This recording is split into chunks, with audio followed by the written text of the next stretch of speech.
Hi, it's Mai here with a Top 5 Wednesday video, and this week's topic is underrated books. Top 5 Wednesday is run by Sam from Thoughts on Tomes, and as always I'll link the Goodreads group down below. So I picked 5 of my favorites that I think are underrated, and on number 5 I have Sorcery and Cecilia or The Enchanted Chocolate Pot by Patricia C. Reedy and Caroline Stevermer, and this is a young adult fantasy Regency romance, and it tells of two cousins, Kate and Cecilia. Kate is spending the season in London and Caroline is spending it back home in the country, and they both get tangled into this magical plot. So this book is made up of letters that the two girls write to each other, and actually in real life this book was written by both of these authors having one character and actually writing these letters to each other.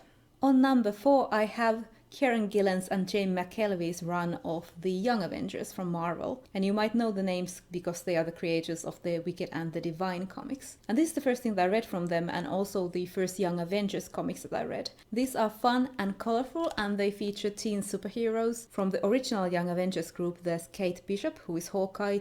You might have seen her in Matt Fraction's Hawkeye comics. Then there's Billy, whose superhero name is the Wiccan, and he can do magic. There's his boyfriend, Teddy, who is a Skrull. He's called Hulkling, and those were part of the original Young Avengers group. But then there's also Novar, who is an alien, a Kree. Then there's Miss America Chavez, whose superpower is that she can travel between dimensions and kick ass.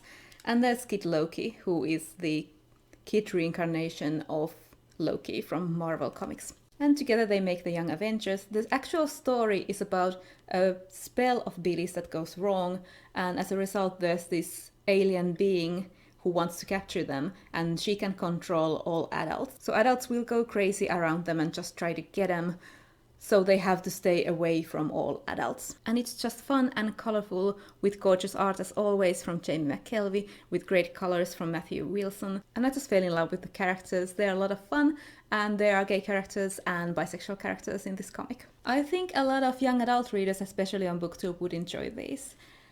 And these were the first that I read, even though there is clearly a lot of backstory, especially when it comes to Kid Loki. And after I read the first two, I got so interested that I went ahead and read all of the older runs of the Young Avengers, as well as the Journey into Mystery comics by Kieran Gillen, which tell the story of Kid Loki. And that gave it a bit more depth. And then after that I went ahead and read the whole thing. First volume is called Style Over Substance. On number 3 I have Toad Words and Other Stories by T. Kingfisher. And this is a pen name of Ursula Vernon's, under which she writes fairy tale retellings and fairy tale inspired stories. And this is an anthology of her short stories, which are fairy tale retellings. And this was actually the first thing that I read from her. I had read one short story before, and then I went ahead and read this anthology, and I really liked it, and I have now read almost all of the books that she has written under this pen name. I think these are only available as ebooks though. And then on number 2 I have The Goblin Emperor by Catherine Addison. I would say this is underrated, even though it did win the Locus Award for Best Novel when it came out, and it was nominated for a couple of other awards.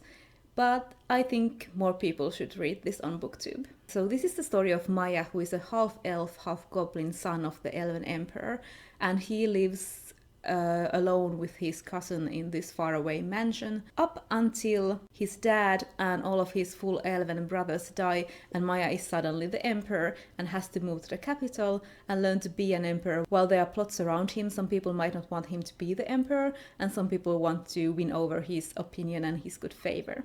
And I fully acknowledge that this book is not for everyone. There are quite complicated and convoluted fancy names in this one. Catherine Addison has come up with this whole system of honorifics and suffixes, and there's an appendix at the back that explains this. And also there is no magic in this. This is just a court intrigue fancy. But the heart of the story, and why I love this story so much, is Maya. He's one of the most sympathetic characters I've come across in books in the recent years.